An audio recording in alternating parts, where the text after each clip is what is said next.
Bueno,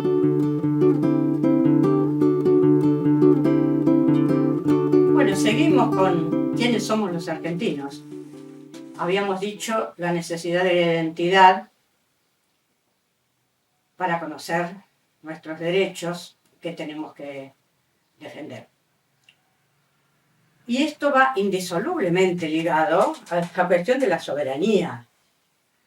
Soberanía es el poder de una nación para ejercer sus derechos en cuanto a su territorio, o sea, determinar sus límites, sus tierras, el uso de sus tierras, derecho que tiene mucho que ver con la soberanía económica, porque sin la soberanía económica, el primero, el derecho político a decidir sobre su territorio, no existe. La soberanía económica significa industria propia, sin depender de maquinarias extranjeras y de productos extranjeros para nuestra vida. Significa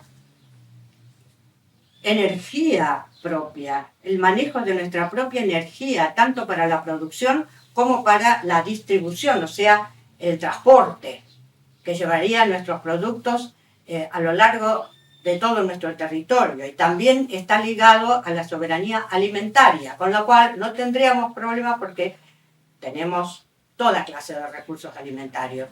Pero sí tenemos el problema de no tener soberanía en el transporte, con lo cual aumenta su precio, no hay una buena distribución de los productos y se produce toda clase de peripecias en la alimentación de nuestro pueblo. Esto también tiene que ver, la soberanía alimentaria tiene que ver con la soberanía sanitaria. Además de los alimentos, necesitamos salud y necesitamos soberanía sanitaria para no tener que depender, como hace poco, de vacunas, por ejemplo, que dependemos de la buena voluntad de algunas potencias que nos la faciliten. Soberanía educativa para decidir, organizar una educación que sirva para nuestra vida, para nuestra autonomía, para nuestro desarrollo. Una educación delineada por los padres, docentes y después recién los dirigentes, que son los padres y los docentes imbuidos de esta necesidad de soberanía, seríamos los que tendríamos que delinear los ejes de nuestra educación. Y, no por último, podríamos extendernos, pero importantísima la soberanía científica, que es la que alimenta al resto. Y la soberanía científica es algo que a nosotros no nos costaría tanto. Nuestro país acaba de saltar más de 50 lugares en el ranking de los países con desarrollo científico, sobre 8.000 instituciones de investigación en el mundo. Nuestro CONICET está en el puesto 140, que no es poco. O sea, hay un reconocimiento mundial a nuestra ciencia.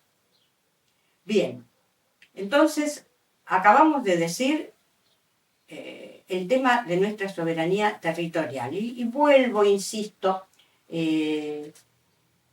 es un momento histórico problemático.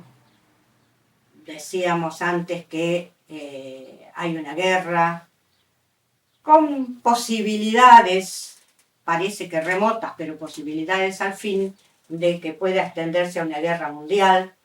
Y nosotros tenemos una parte de nuestro territorio ocupado por una de las potencias de la OTAN.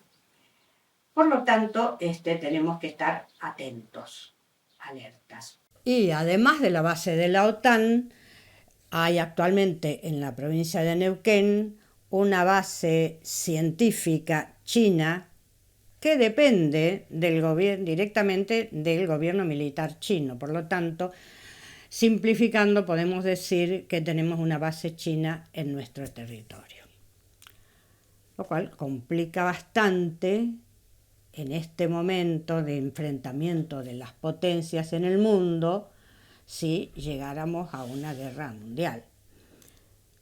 Bueno, volviendo a la conformación de nuestro territorio, ya vimos que la parte central, Río de la Plata, litoral, salvo la región del Chaco, centro-noroeste, había como digamos entrado en la historia del nuevo país, tal cual venía desde el virreinato. Y también, tal cual venía desde el virreinato, quedó el resto del territorio. O sea, del río Salado y la línea que llega hasta la cordillera hacia el sur, la Patagonia, y parte de la provincia de Buenos Aires y de Mendoza, San Luis y Córdoba en ese tiempo. Todo ese territorio estaba todavía en manos de sus auténticos pobladores. 30 años después de la gloriosa insurrección de Túpac Amaru, estallan en todas las colonias españolas las revoluciones de 1810, también en Buenos Aires.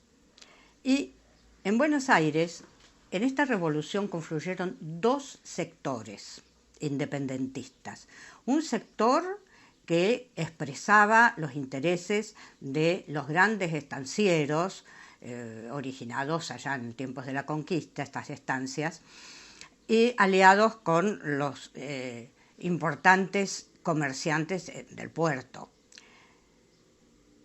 Y el otro sector, el sector revolucionario, patriótico, tiene otro proyecto de país, tiene un proyecto que incluye el progreso, incluye las libertades para los esclavos, incluye la incorporación de los aborígenes a la vida nacional, incluye,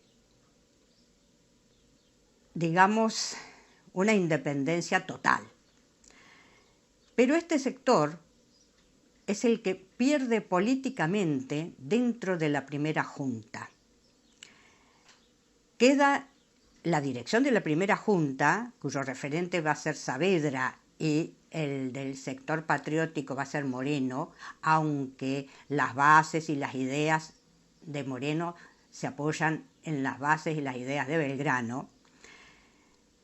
Quedan, decimos, estos dos referentes y el gobierno de la Junta va a incorporar a los diputados del interior, se va a formar una junta grande, los patriotas van a quedar relegados y Belgrano va a ir a la acción militar.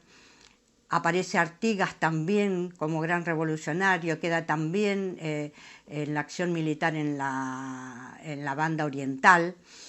Queda, más tarde se incorpora al país San Martín, que va a unirse a este proyecto revolucionario, pero que, repito, es el que queda en minoría políticamente. Y tanto Belgrano, Castelli, como Artigas, como San Martín, tienen en sus manos la guerra contra España. Ellos se encargan de la independencia, como más tarde Güemes, Juan Azurduy y tantos otros jefes. Y entonces, en manos de este gobierno centralista de los estancieros, la política de fronteras con los aborígenes va a ser la misma de los españoles.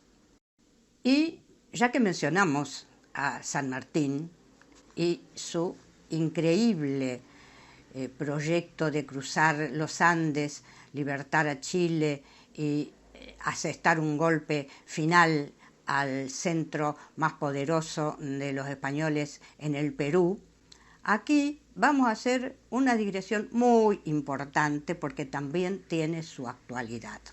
Y vamos a hablar de los mapuches.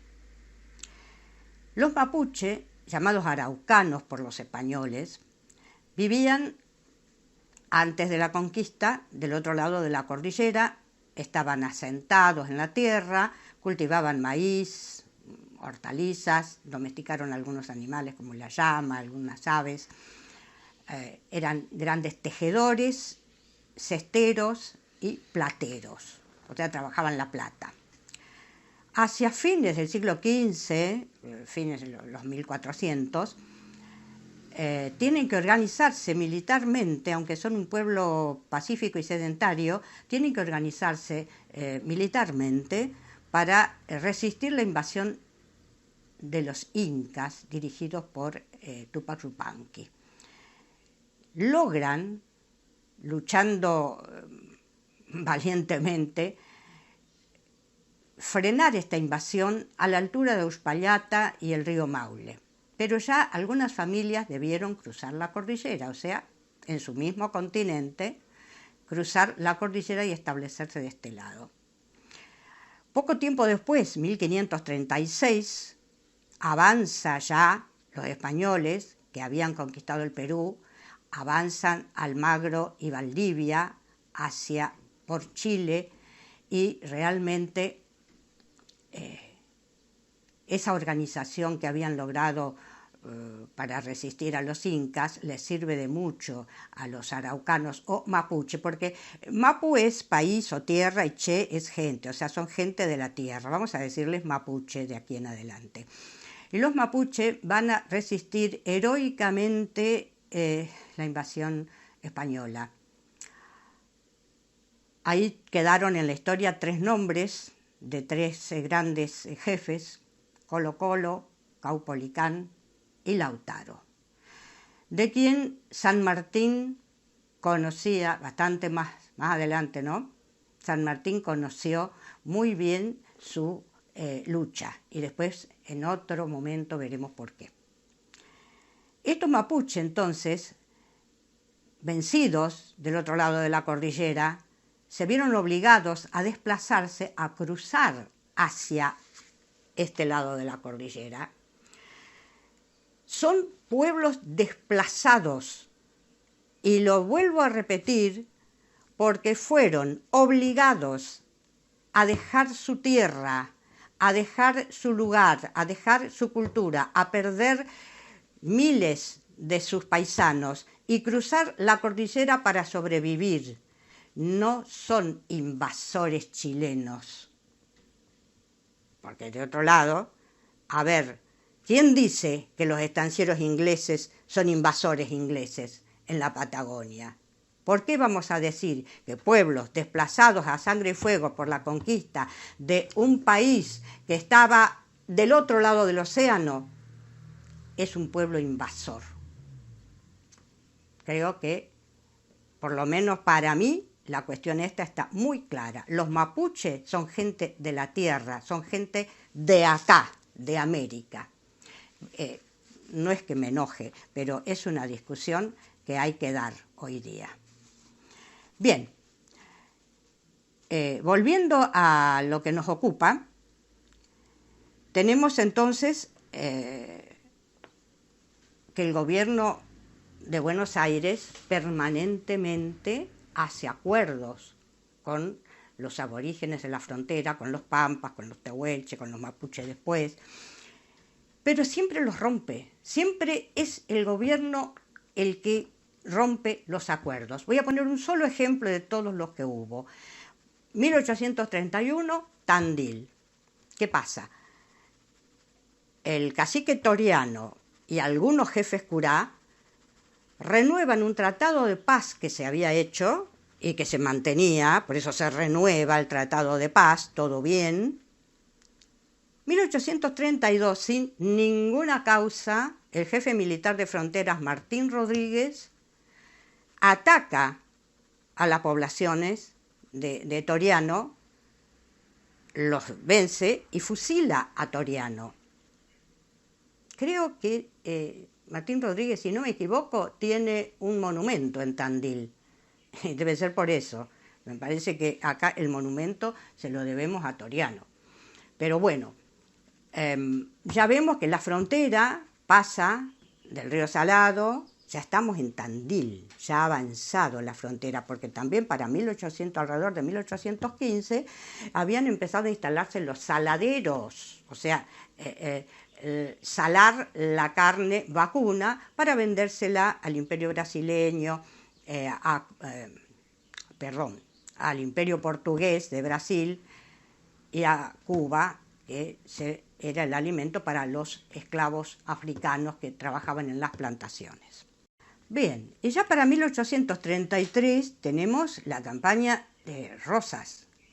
Rosas, estanciero, dueño de saladeros, tiene su propio regimiento, los Colorados del Monte, organiza con ellos y acuerda con la provincia de Mendoza y la provincia de Córdoba un avance hacia el sur para empujar a los aborígenes más hacia el sur, más tierra para los estancieros. En realidad,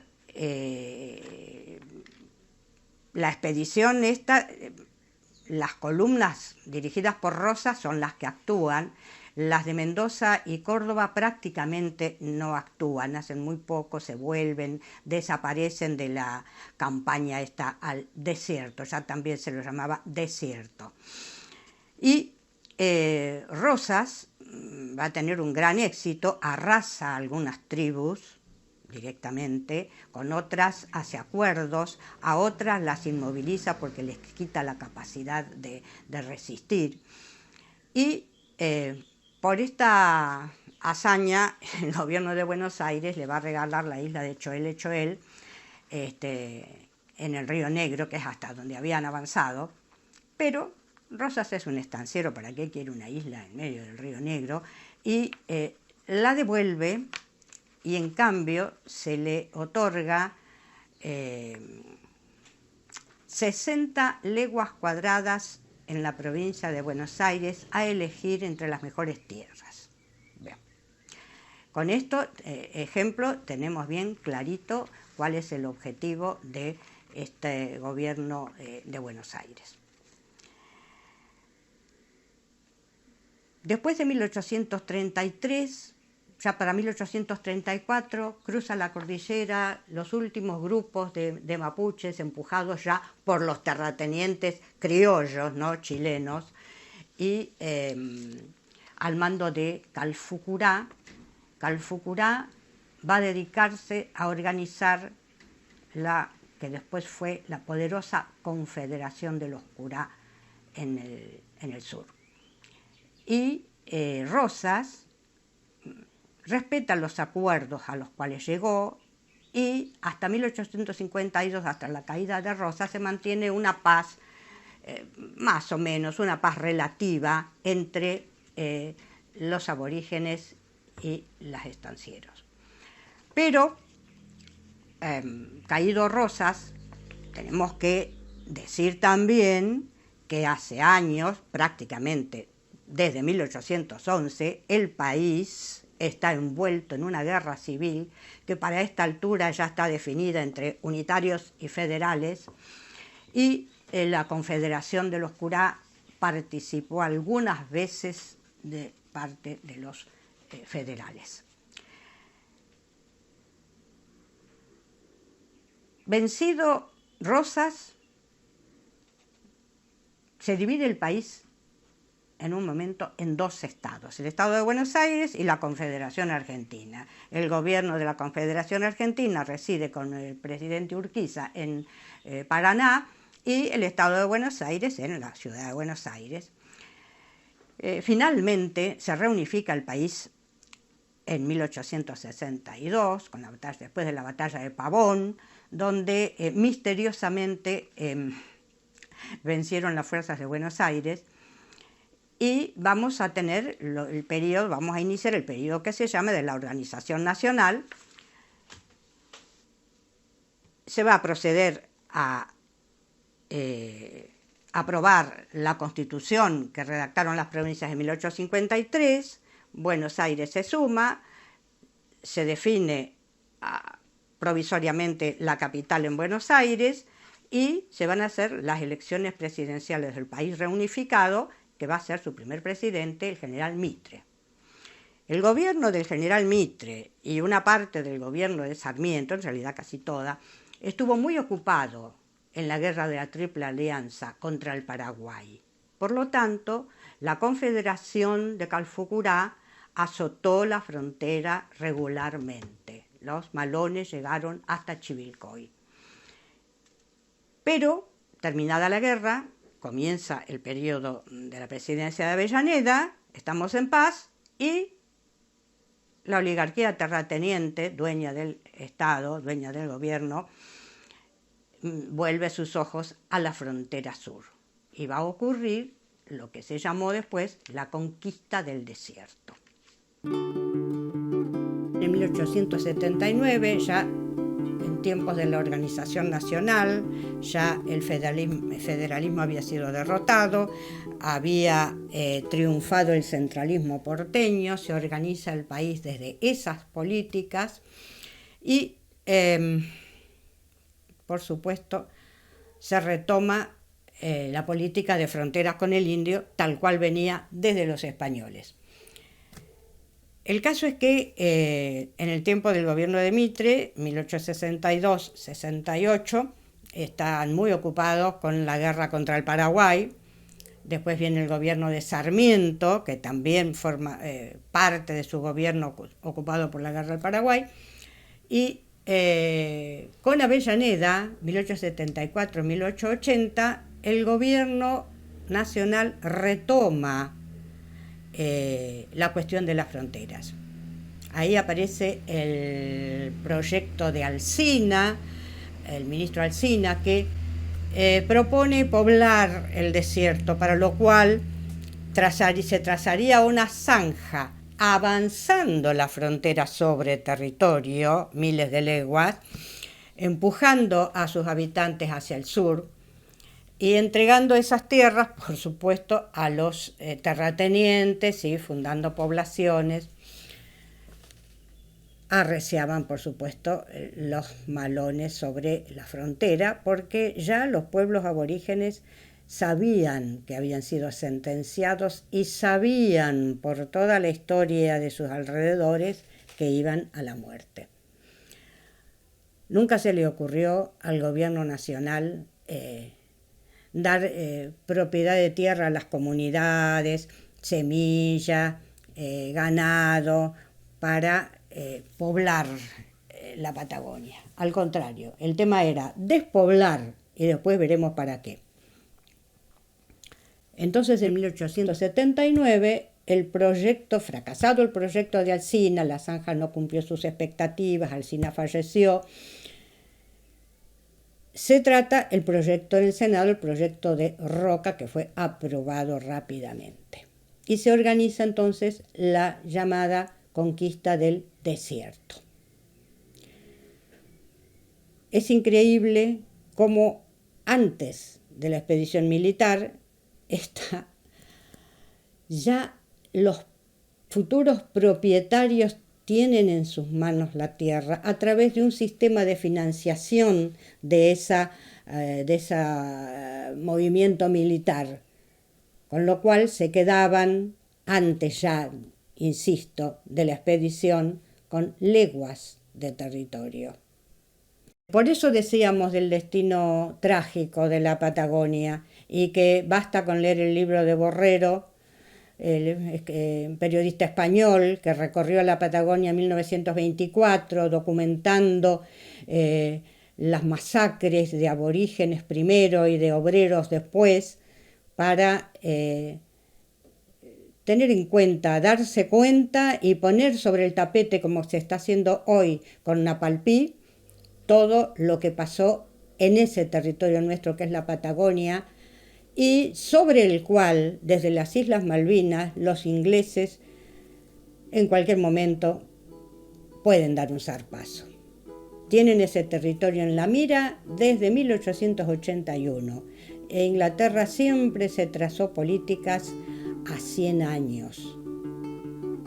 Esta es la preocupación que tenemos como para que los argentinos pensemos, reflexionemos y tomemos posición alrededor del tema de la soberanía argentina.